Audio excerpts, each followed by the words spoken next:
A simple woman was kicked out of a jewelry store, unaware she's a low-profile millionaire. She bought the place the next day. She walked into the upscale wristwatch and jewelry store in a plain blue top and jean pants, just a few days shy of her birthday. She had come to gift herself something special, something that shimmered. But the moment she stepped in, the staff barely spared her a glance. Minutes passed before a salesman finally approached, wearing a scornful smirk. "What can I do for you?" he asked, his tone soaked in condescension. She opened her mouth to speak, but before she could respond, he turned away, drawn to another customer he deemed more promising. Her heart sank. It wasn't just about the watch anymore. It was the sting of being treated like she didn't belong. What they didn't know. She was a quiet millionaire who valued humility and simplicity. The store exuded wealth, from the marble floors to the gilded accents along the shelves, from the strategically placed chandeliers that spilled warm light onto flawless glass counters to the staff whose suits were tailored to a corporate precision.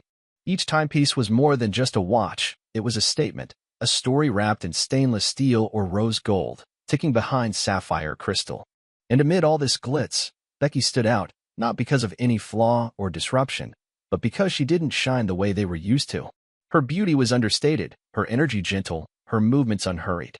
She moved like someone who had nothing to prove, someone who was there for a reason deeper than display. But to the staff trained to spot potential, she simply faded into the background. She strolled past the first glass counter, where a dozen watches sat like crown jewels, each labeled with a price tag meant to intimidate. One caught her eye. A slim, elegant watch with a mother-of-pearl dial and a fine leather strap, both bold and graceful in its design. She leaned in slightly, admiring the craftsmanship, the intricate way the hands glided around the face. It wasn't just about the brand or the glitter, it was about the thought behind the design. She loved things that were made with intention. Still, no one approached her. She could feel their eyes occasionally flick toward her, not out of curiosity or interest, but with that quick, dismissive glance one gives a window shopper who clearly won't buy. She turned and continued walking slowly through the store, passing a display of gold-plated bracelets, then a row of limited-edition timepieces encased in dark velvet-lined drawers.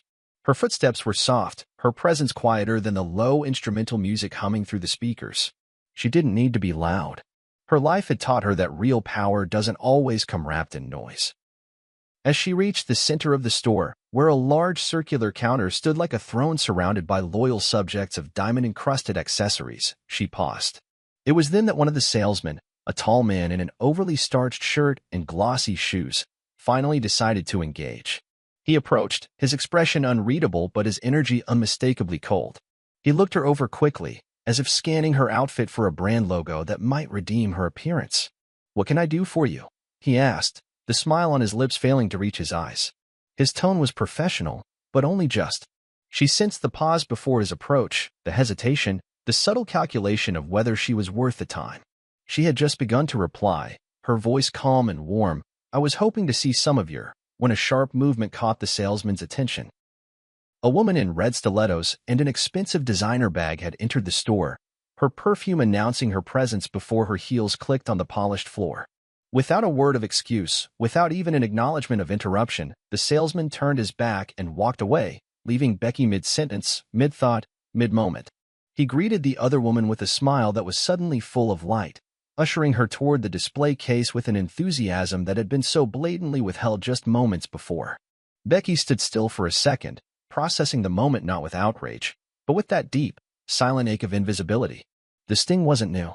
She had been overlooked before, in meetings, in restaurants, in places where judgment arrived quicker than understanding. It didn't make it hurt less. She took a deep breath, adjusted the small leather purse on her shoulder, and turned to leave. No one tried to stop her. No one noticed. Outside, the air was warm, and the late afternoon sun cast gold over the sidewalk. Becky walked slowly down the street, her reflection trailing alongside her in the luxury store windows. She wasn't angry.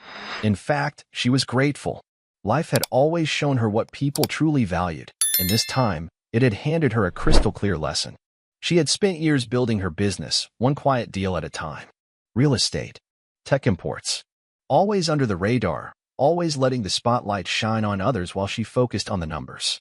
She had learned that silence didn't mean weakness. Often, it meant control. And though she lived simply, dressed simply, and spoke simply, her bank account was anything but. She thought of her father then, a quiet man who used to say, "If people judge you by what you wear, let them. You'll know exactly who they are." That memory softened the edge of the experience. But still, it stirred something in her, something that said, do more than just walk away. As she drove home, the city lights began to flicker to life. Traffic hummed along, people bustled about, and the world carried on, unaware that a decision was being made that would alter the future of one luxury store. That night, in the comfort of her minimalist apartment, warm lighting, a single vase of fresh lilies on the table, Becky opened her laptop and logged into her investment dashboard. She made 2 phone calls, short and direct. The first was to her lawyer. The second was to a property management firm. The building housing the watch store had been listed quietly for sale several months ago. She'd seen the listing. She hadn't acted on it then. But now? Now she was interested. Her decision wasn't about revenge. It wasn't even about proving a point. It was about taking back the narrative. About creating a space where people were seen, regardless of the shoes they wore or the bag they carried. She didn't want to embarrass anyone. She wanted to build something better, something different. But first, there had to be a reckoning. Not of anger, but of accountability. The morning sun gleamed over the polished windows of the high-end wristwatch and jewelry store, casting golden light across the sidewalk like an invitation. Inside, the usual buzz of daily activity hummed to life. Staff moved briskly, unlocking display cases, adjusting velvet cushions beneath diamond-studded bracelets, polishing glass counters until they sparkled. The scent of fresh espresso from the boutique cafe next door mingled with the delicate perfume sprayed near the entrance. Everything was poised, pristine, expectant. It was just another day, or so they thought. Across the street, idle conversation among passers-by slowly quieted as heads began to turn. The soft, purring growl of a powerful engine echoed between the buildings. A royal blue Bugatti, polished to a mirror-like finish, cruised into view and glided to a stop in front of the store. Its arrival was like the entrance of a symphony's final note, impossible to ignore, undeniably commanding. The car idled for a moment, drawing stares, before the driver's side door opened with gentle elegance. Out stepped Becky. The heels of her stilettos touched the ground with quiet assurance.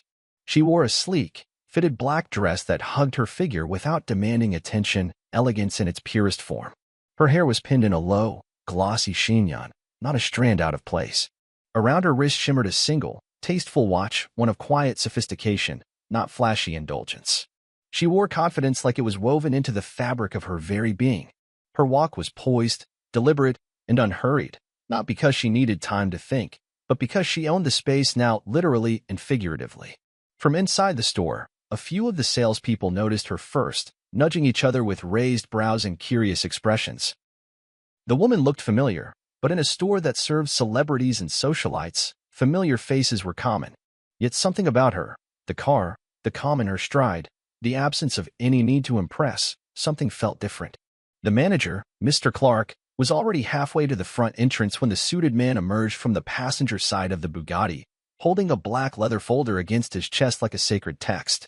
He followed Becky in silence, stepping in line just behind her. As Becky crossed the threshold into the store, everything seemed to slow. Conversations paused. The background music, elegant and ambient, played on, but no one truly heard it. The same floor she had walked days before, unnoticed, unwelcomed, now seemed to lay itself out before her like a carpet. The same staff who had barely lifted their eyes last time now stared, transfixed, trying to piece together what they were witnessing. Mr. Clark straightened his tie and smoothed the front of his jacket, confusion tightening around his eyes. He stepped forward with a forced smile, the kind used when your instincts tell you you're about to lose control, but you're hoping you're wrong. "Good morning, ma'am," he said, voice uncertain, eyes scanning her face for clues. "Welcome to." Becky raised a hand gently, silencing him, not out of rudeness, but with the natural authority of someone who no longer needed introductions. The man behind her stepped forward, opened the leather folder, and handed Mr. Clark a set of crisp documents. At first, the manager accepted them casually, but as his eyes skimmed the top lines, the color began to drain from his face. It was all there. Signed, sealed, official, ownership transfer, complete. The boutique had a new proprietor, and she was standing right in front of him. "I'm your new boss," Becky said, her voice soft but unwavering, like velvet wrapped around steel. Gasps fluttered through the store like a gust of wind. Two sales associates glanced at each other, mouths parted. One of the junior staff turned a shade paler, recalling too vividly the day she had been ignored, unhelped, invisible. A thin thread of whispers started winding its way through the room. The woman in the jeans. The one we thought was, the realization settled over them like a fog. The same woman they had dismissed had now returned, not with a complaint, not with anger, but with the very deed to the ground beneath their feet. Becky stepped farther into the store, her eyes moving slowly across the counters, the lighting, the team frozen in awkward formation. "You remember me," she said gently, almost as if giving them permission to admit it. "I was here a few days ago." No one responded. No one had to. The shame was collective and loud in its silence. "I was interested in a birthday gift," she continued, running her fingers lightly over a nearby glass case. "But I was judged by what I wore, not by who I was." She wasn't raising her voice. She didn't need to. Her presence now carried more weight than volume ever could.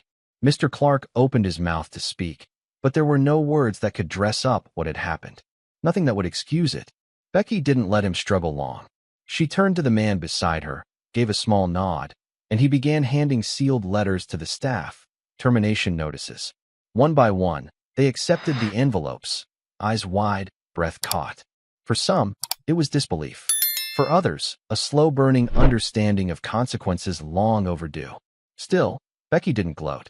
There was no triumph in her eyes, no satisfaction in watching the fallout. This wasn't revenge. This was restoration. This was truth reclaiming its place. She turned toward the far end of the store, where a new display had just been installed. Soft lights illuminated a small pedestal with a single, elegant timepiece atop it.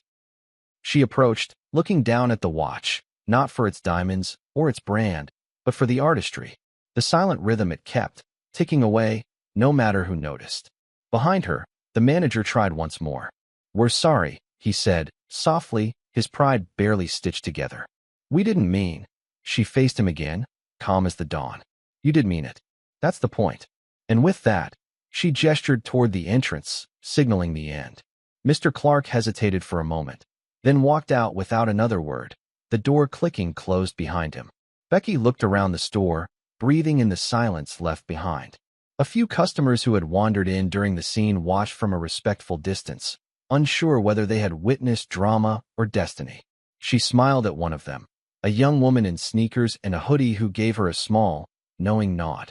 Within minutes, Becky began directing the suited man to make calls. A hiring agency, a design consultant, a small, local PR firm known for their ethical branding campaigns. The store would be closed for a week. Rebranded. Reopened. Under new management, yes, but more importantly, under new values. She walked slowly through each section, imagining how it could feel warmer, more human, more inclusive. The luxury would remain, but the arrogance would not. She wanted her store to whisper welcome into every corner, to see people not for what they wore but for who they were. Because real elegance wasn't about gold or glitter. It was about grace. And now, she had the power to build that vision from the ground up. She returned to the center of the store, where the glass circle display stood like a crown jewel. She placed a hand on the cool surface, letting her reflection stare back at her. The woman who had once been invisible was no longer looking for validation. She didn't need to prove her worth. She was the worth. Outside, the sun had risen higher, casting stronger light into the boutique, illuminating every surface with quiet fire. Pedestrians passed by, a few peeking in curiously, drawn by the parked Bugatti and the strange electricity in the air. Becky glanced at her watch. The time was right. Everything, finally, was right. The morning light filtered gently through the tall windows of the store's newly transformed office space.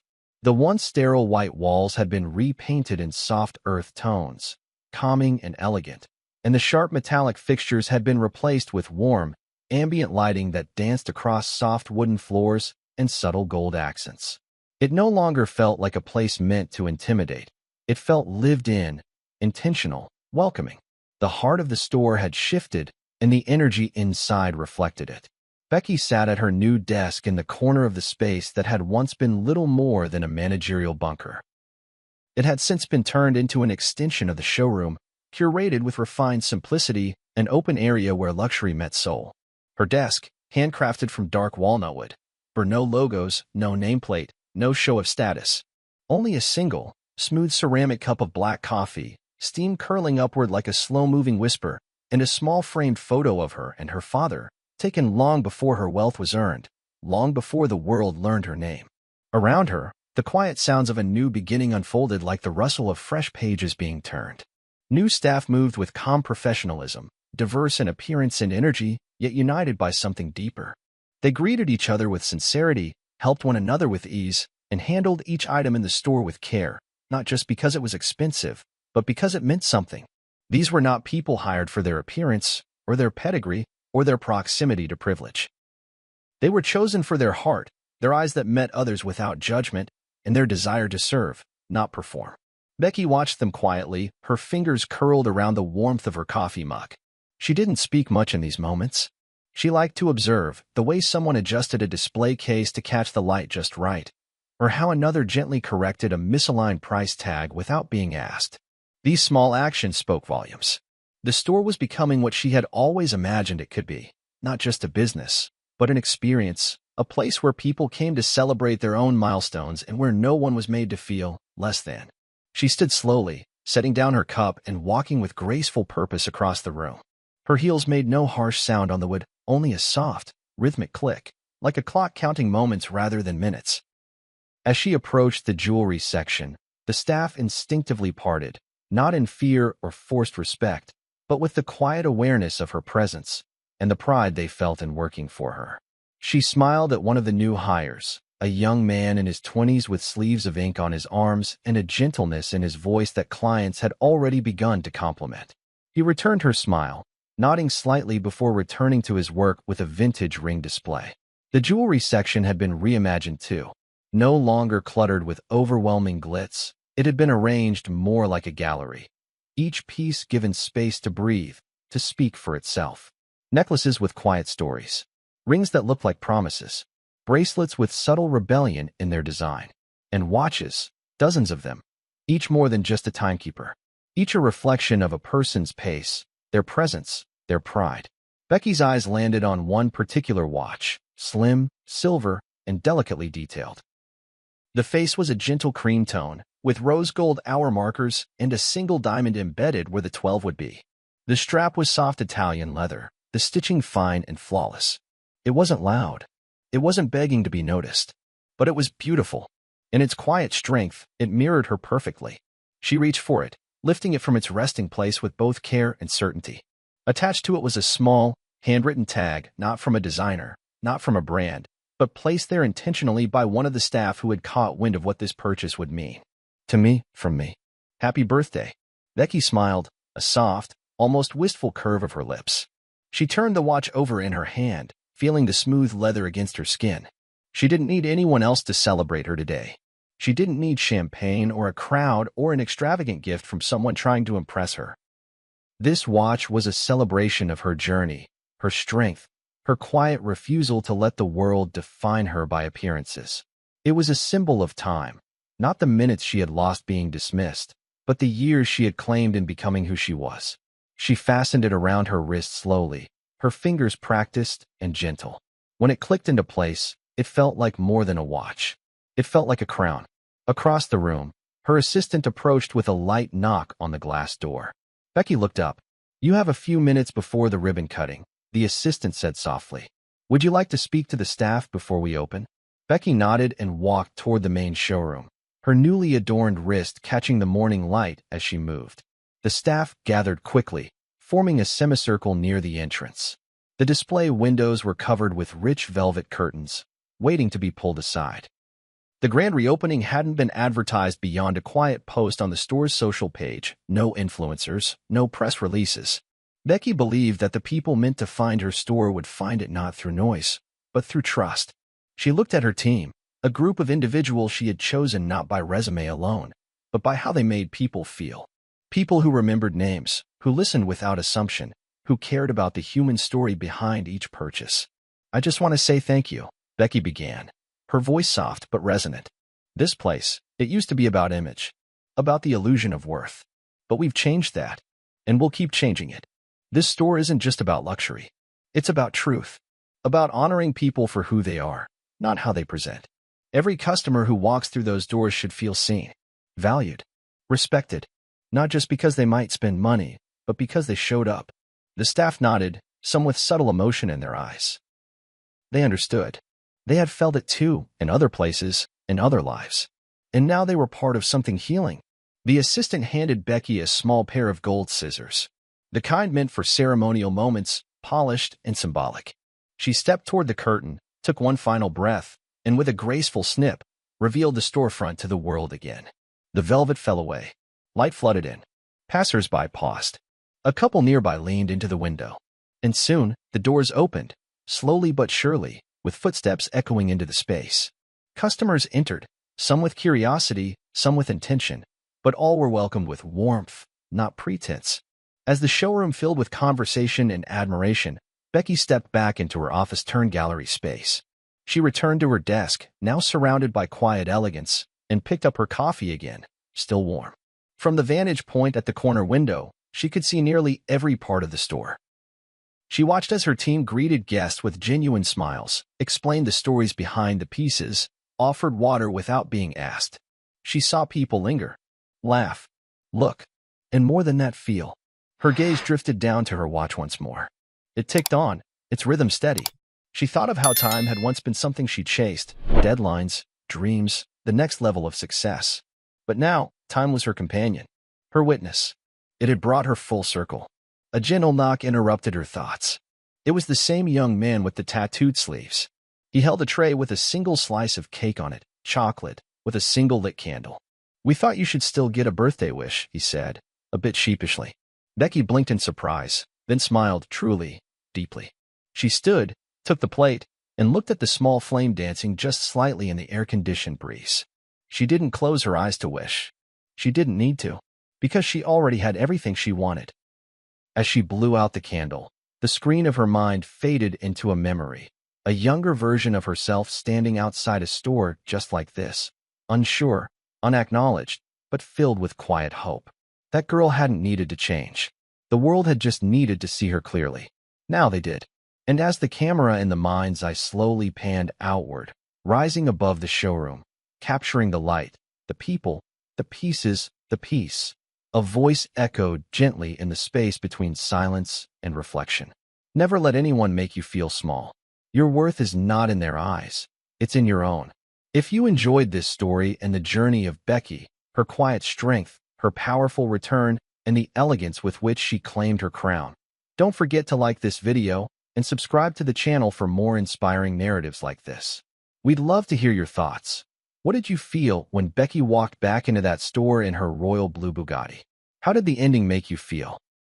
Was it satisfying to see how she chose grace over revenge? Let us know what you think about Becky, the former store manager Mr. Clark, and the new beginnings created with her thoughtful team. Rate the story on a scale of 1 to 10 in the comments. We're curious to see how it resonated with each of you. Also, tell us where you're watching from. We'd love to see how far Becky's story is reaching. Your support means everything.